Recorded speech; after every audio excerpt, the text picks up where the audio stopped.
bunch of people that call themselves Christians, but they don't want to make no sacrifice for God. Amen. You got time to sacrifice your time to go to the ball game for the grandkids. You got time to sacrifice to go to the race on Sunday because somebody give you tickets. Amen. You got time to sacrifice on Saturday because they letting everybody have a free show of a rock band. You got time for this. You got time for that. But you ain't got no time to sacrifice for God Almighty. That's what's wrong with these churches. No sacrifice. Amen. When we start sacrificing something and let God know that we appreciate and we thank Him for all He's doing, then you will see your life start to turn around. You will see the church doors will start being open and you'll have to get out the chairs. You'll have to take it and go into a bigger building if you can find one, but there's no sacrifice in churches. Everybody wants things their way, Burger King right away. Well, God, you pray, God, I want my family saved. You get up, do you do a sacrifice for your family to be saved? Do you go out and talk to anybody? Try to get them to go talk to your family because they won't listen to you? Amen. Do you pray every night? Do you pray every morning? Do you pray every day at lunch? Do you do anything that's a sacrifice to God? Amen. You think about this, folks. We don't do nothing. What we all could do, everything that we could do, is a mere tiny bit of what He's already done for each and every one of us. Amen. Now listen, if you die and you go to hell, it's your own fault. Yes. Because let me explain something to you. Hell wasn't made for humans. That's right. Hell was not created for humans. When hell was created, there was not a human on the earth. It was made for the devil and his angels, his band of merry men that wanted to take over heaven because they had a better idea. Yes. But the idea they had backfired on them because God is the most high powerful thing there is on this universe. Amen. Hell become something for human when man sinned. When man sinned, that's when people started dying and going to hell. Now, if you die and go to hell, it ain't Brother Kenny's fault. It ain't none of these preachers' fault. Ain't my fault. Ain't your mama's fault. Ain't your daddy's fault. Your sisters, your brothers, your cousins. It's your own fault. Amen. Because you wouldn't fall down. You was too proud to fall down on your knees and say, God, I know I'm worthless. I know I don't deserve nothing that you've done. But praise God, I'm asking you if you will take and save me, change my life, turn my life around. I can't keep going on the way I'm going. I need you. You are the one that can lead me through this life victorious. You are the one who can take me home when it comes time to go. Yes. But the churches, listen, and hey, I can say this, and if you don't like it, I can go right there. That's right. For years as a preacher, I've mowed the grass, I've weeded it, I've cleaned the windows, I've cleaned the toilets, I've done the repair work. Amen. While all the other church members was out having a good old time at Hardee's and Burger King and Sirloin House and Fisherman's Galley with their family. They weren't thinking about God. They weren't thinking about the preacher. They was thinking about things of the world to make them happy. Amen. When you start thinking about the things of God that'll make you happy, you won't need the things of the world. Yes.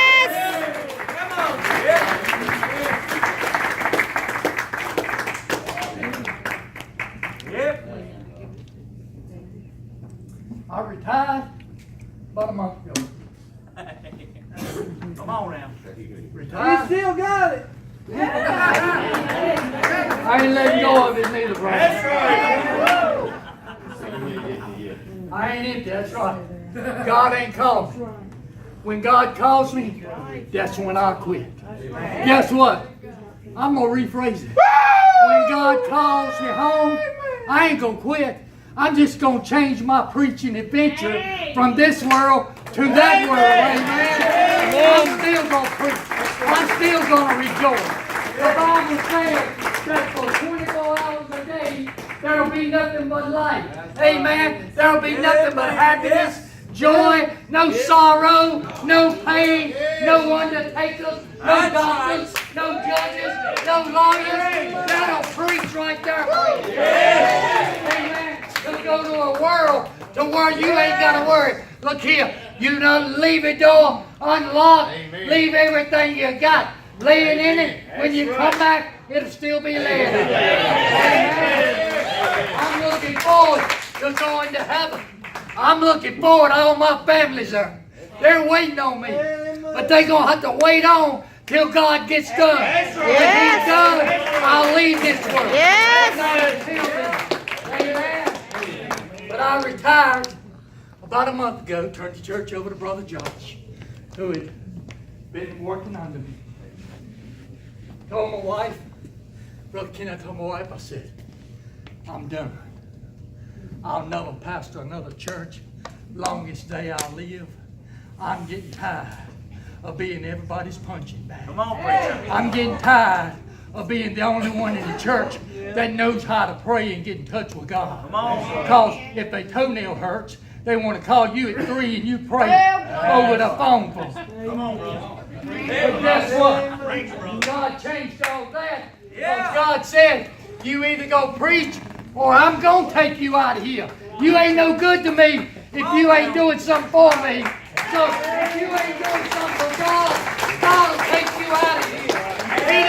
He wants a willing, open, bold vessel to take and go out into a lost and dying and deteriorating world and to tell them about a Savior who died for them and who will take and give them eternal life. Now listen, like Brother Kenny said, just because you get saved, everything ain't fine. Look, let me tell you something. For 30 years I played on the road, country music, rock music, all over the world. Drank liquor like it was going coming. Done all kind of dope. I didn't have no problem singing. The moment I got saved, that's when the problem started. Right. See, people get misunderstood about Christians, about getting saved. They think, oh, I'll go to the altar and get saved tonight, and everything will be fine. Oh, no. The devil had you before you got saved. He didn't have to bother you. After you got saved, that's when he goes to work on you. That's when he starts sending all those trials, those tribulations, all the trouble against you. That's when he takes and turns your family against you. Amen. Your old drinking buddies that you used to drink with until you got saved, that's at your house every week wanting to drink. Since you got saved, the tadpoles came by. Amen.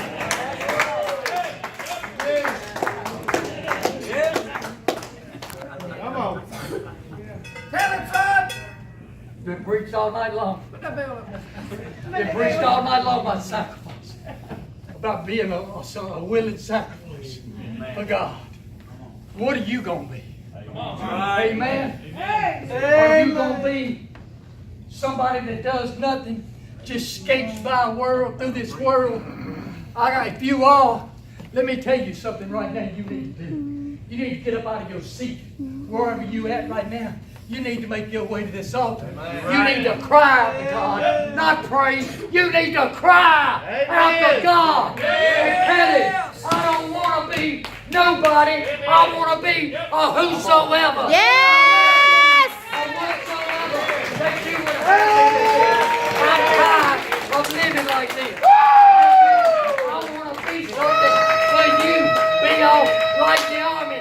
I want to be all I can for the glory of God. I ain't much, but my daddy is everything. Amen.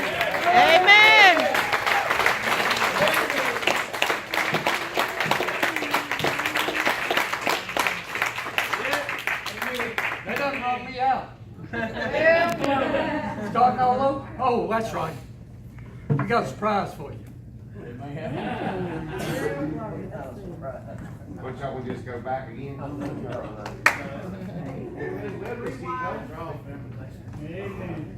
Oh, man.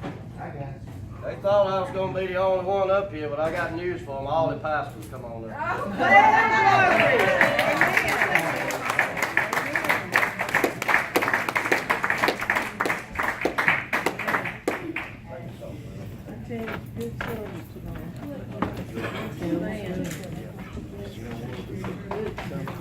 Amen. Y'all have heard the word tonight. Amen. Are you a whosoever will? Yes! Amen! Let's all stand if you would. I don't want to sit. What do you need tonight? Amen. You need something from the Lord? You know, Jesus sent the blind man to the pool. Yes, he did. He said, you go wash. Yeah. When he spit on the ground, Yes. and he put that clay in his eyes, Yes. he told that blind man that was born blind, he said, you go to the pool of Siloam and wash. The Bible says to be interpretation was sent to the pool. Yeah. Is God speaking to your heart tonight? Yes. Three things happened to that blind man. First, he got touched by Jesus. Yes. Is Jesus speaking to your heart tonight? Because if he is, he's touching you right now. Yes, he is. Then Jesus said, go to the pool and wash, which means he was sent to the pool.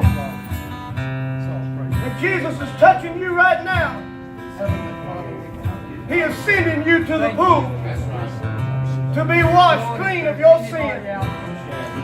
Amongst the people. The Bible says when the young man came to the pool and washed his eyes, he was blind, but he came seeing. Amen. Lord, who is lost? We ask you tonight that tonight will be the night that a Are fire you going to be one of the called ones tonight? people be ignited. And Don't Lord, let they will nobody become tell you whosoever and a whatsoever for you, Lord. that you have to die and go to a devil's hell. Jesus died for your sins. They would cry out and ask you to save them. If you've walked away from the Lord, if you fell out of the will of God tonight, don't put him on. Go to the pool. Come to this altar and get Lord, you tell us we have not because we ask not. Lord, you tell us regenerated, we will receive. rededicated. That's backslid, Lord. That tonight will be the night that they can be right with you, Lord. Lord, and they have that assurance, that blessed assurance. They don't have to wonder, they know that they know that their salvation is eternal. Lord, for the ones that need to be more active in the church, to help the church out, Lord, to work, Lord, to be a laborer in your army. We ask you, Lord, that you would start a fire in them tonight. Lord, that you put them on fire, and that the preacher would have to ask somebody to put the yard or clean the house of God, that people would be volunteering, Lord. Say, preacher, don't worry, you got it done. Lord, they would be going out in the streets, they would be telling all about mayhem, all about All your might and power, God, and pour out a blessing upon thee. plain people tonight, that somebody here tonight is going to be changed. Lord, when that was And we small, give you Lord, all they the might honor, be faced. all the glory, Lord, I ask you, and all Lord, the to praise. reach down and touch In your them. precious name, I Lord, wrap them in your loving arms, Father. Amen. Oh, Lord, just speak to their heart tonight and let them know, God, that you are right here with them, Lord. Never leave them nor forsake them. Yes.